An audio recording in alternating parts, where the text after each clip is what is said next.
Hey everybody, welcome to our first ever Redemption Church Tech Update 2024. I'm your host Isaac Jeter.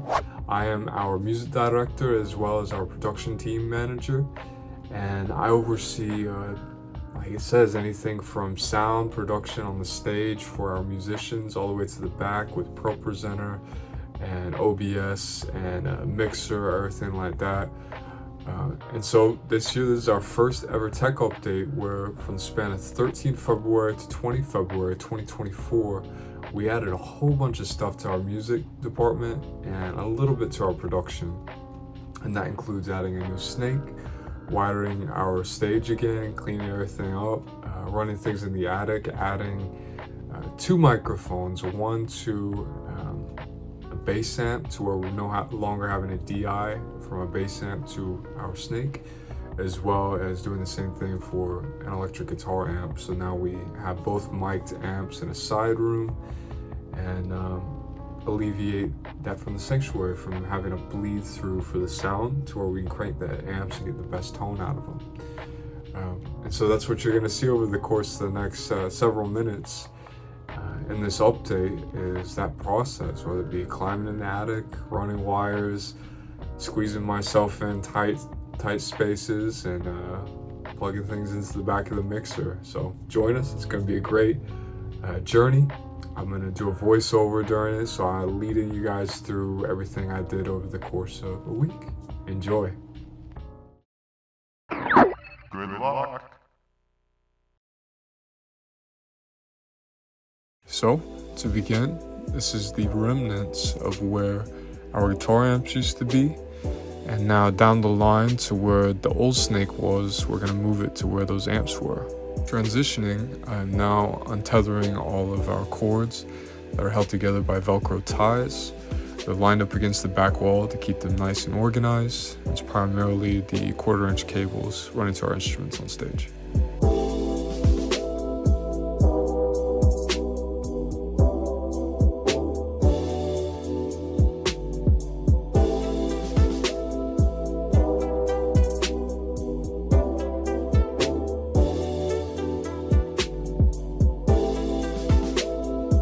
This is where I got overwhelmed real quick. It's like a bunch of vines emanating from the top of a tree when you're trying to cut it down. It's getting all tangled up in your saw blade and you're trying to make something out of nothing. It was just like,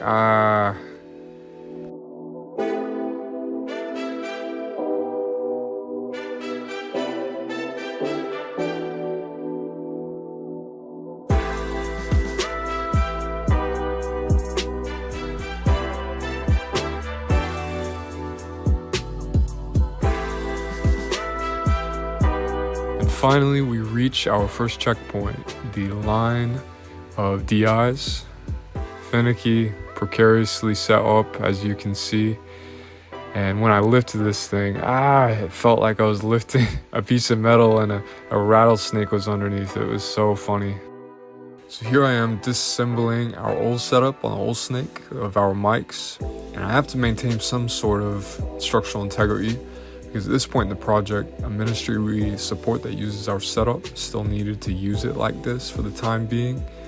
And so I'm just trying to organize some of the drum mics that will remain there even when the project is over, which entails me wrapping up like 10-15 feet of wire that we don't need. If we only need, let's say, 10 feet to run to the drum cage, we have an extra 15 because the wires are so long.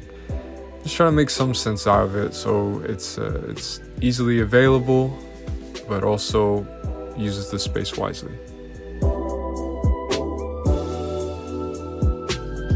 Here we are relabeling and color coding the old mics into their new ports, just to ensure if they either intentionally or accidentally get pulled out of their inputs, that they know exactly where they should return to, so we don't have to play musical microphones on Sunday. Finishing the first major portion of the project, I am now backtracking where we just were, untethering our old wires, removing some of them, reorganizing others. Just trying to make the space cleaner, even if we obviously have plenty of space between the wall and the blockade. Just want to make it as streamlined as possible. And that entails a lot. You can see it's quite a mess right now. removing some wires, leaving some in its place.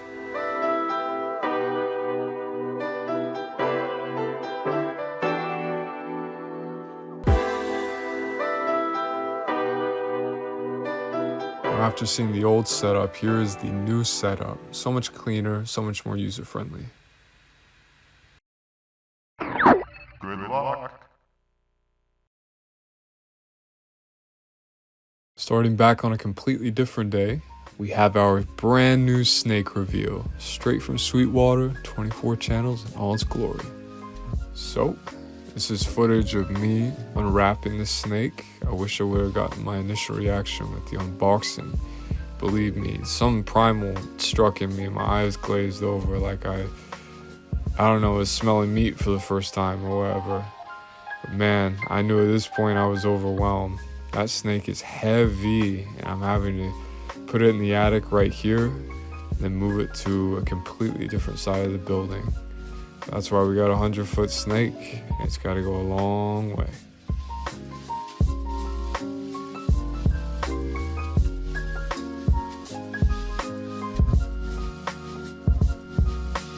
Moving to the other side of the room, this is where we have attic access. It's a bit messy, that's okay, as long as we can get up in there. And from here, I'm gonna go essentially across the attic to the other side where I am here. So I pull up the snake, coil it up in the attic to move it back to the other side of the attic at a later time.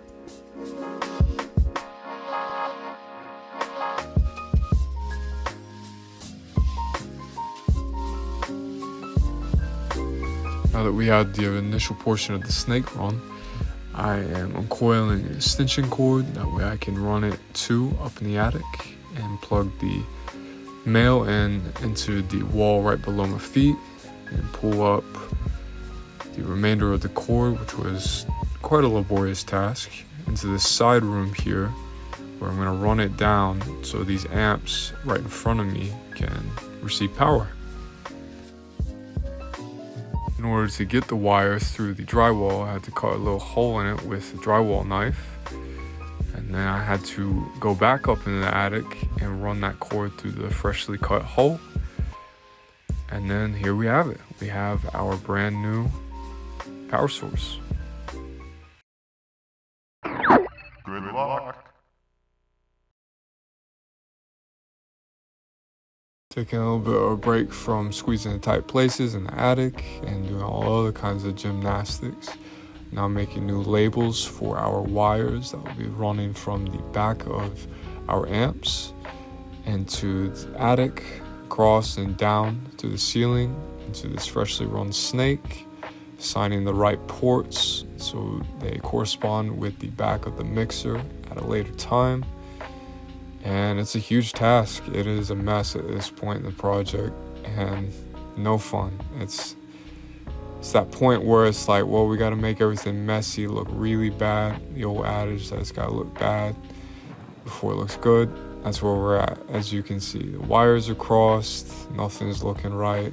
Trying to figure out how to run things, under things, over things, across, beneath. It was a process, but little by little, we're starting to get them all sorted out, get them all tethered together, unplugging stuff left and right. You can see using Velcro strips again, and trying to get this stuff back across into the attic. Now that we have some semblance of organization, we're going to take these long screws and we're going to get these collected cords that have been tethered together, the Velcro strips, and attempt to screw them into this portion of the wall so they're taut essentially. And we're going to use other Velcro strips to screw them in a makeshift way into the ceiling. And believe me, this was one of the worst parts of the job. All those cords together are super heavy, and just trying to get them matched up into that hole and the ceiling tile was just a job and a half in itself. Hey, we did it. The heavy lifting out of the way, we now begin assembling our AV cart, comprised of our DI strip, wireless microphone transmitters, and passer's mic running 3-foot XLR cables from the snake directly into the back of the corresponding electronics. Good luck. Well, if you've enjoyed the video thus far, this is where the true challenge begins, as I run this previously stated heavy snake through this tiny hole in the ceiling tiles, down the back through the conglomerate of wires that already emanate from the ceiling, down into the floorboards of our production booth, which come up in multiple parts. We cut it out with a circular saw, and we have to get the rest of the snake down, disassemble the floor even more, and then run the snake through a tiny hole we cut where all the other wires are already coming out of. As you can see, I have to use some upper body strength to get, it's 24 channels, individual XLR wires through this tiny hole. As you can see, all the other wires are going through, and there we go. Got it all the way through. And so from here, we begin disengaging about half the components from the old snake, leaving the latter half for the ministry we support to use. And then from down below, we begin hoisting up the elements of the new snake, getting caught on plenty of wires in the process. Moving forward with that, I began categorizing, I think, the first roughly 14 channels, more or less, that I need to use. So I began putting them in their respective categories, that way they match up with the ports at the front of the stage on that snake to the back of the soundboard. Here we have my best friend and worship leader, Alicia, helping me pull the snake up.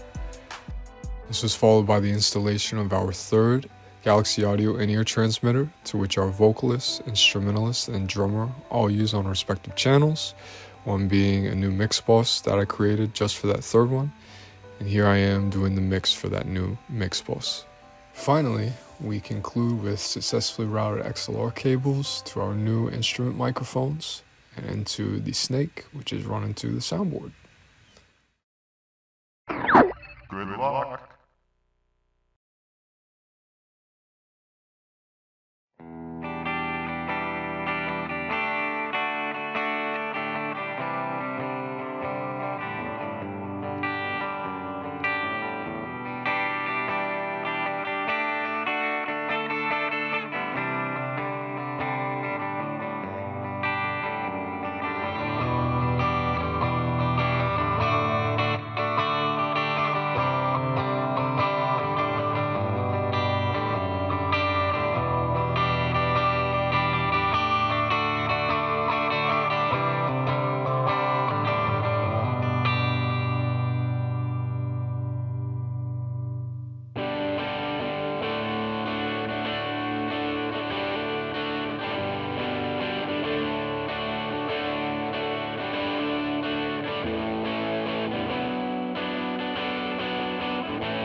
So if you were able to tell the difference between the before and after the rewiring, the after certainly sounds a lot brighter, a lot punchier, a lot cleaner sounding between the guitar and bass alike.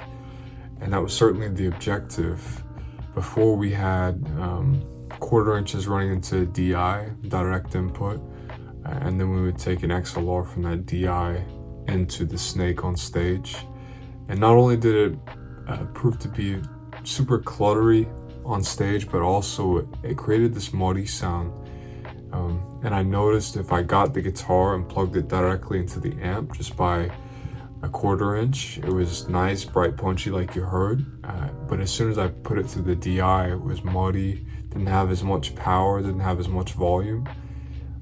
And so the idea was to take the amps that were in the sanctuary initially, move them to the side room where you guys have seen they're currently at, and mic them with Shure SM57s, I think they're referred to. We got the knockoff version by Behringer.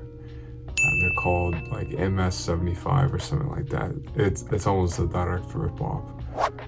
But they're directional mics to where they're meant to pick up amplification. And I think it created such a cleaner tone.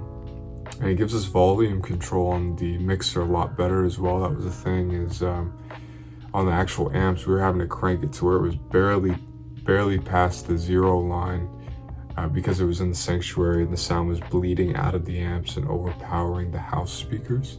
So I was like, man, let's run it into the side room and let's mic it. And so that gives us so much more volume control. The side room is soundproofed enough naturally as it is to block out any residual noise. And I think it sounds awesome. You might not be able to tell as much online over video, but in person it gives us a whole lot more versatility with our sounds, tonally, as well as volume control, and I love it. I hope it came across in the video. Good luck. And finally, landing this production plane with a huge haul from our friends at Sweetwater. This package arrived a couple days after recording. I'm beginning this portion of the video by running a few of our brand new 1/4-inch cables for myself and our bass player. And of course, running them along the back wall like we've been doing throughout the video for both my guitar and my foot pedal and the bass. And it wouldn't be a Redemption production video if we weren't ending it by running it through the attic, like always. And here's a video of me changing out the bass head beaters on our new double bass pedal, which I unfortunately forgot to record the installation a few days prior. But nonetheless, I'm going to test the sound difference between the two, one being plastic and one being felt, just so we can see the tonal difference between the two.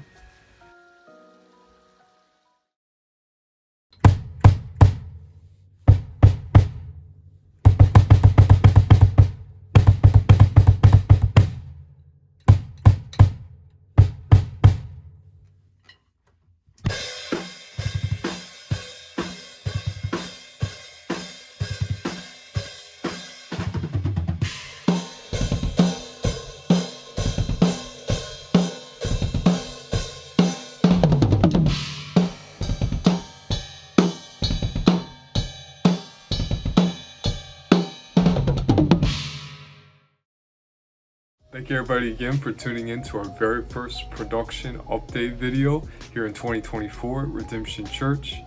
Believe me, a whole lot of editing, a whole lot of revision, a whole lot of preparation has gone into this video, and if you enjoyed it, please like, subscribe, share with your friends and family. It would mean the world to myself and the rest of the staff at Redemption Church. God bless, and we'll see you in the next one.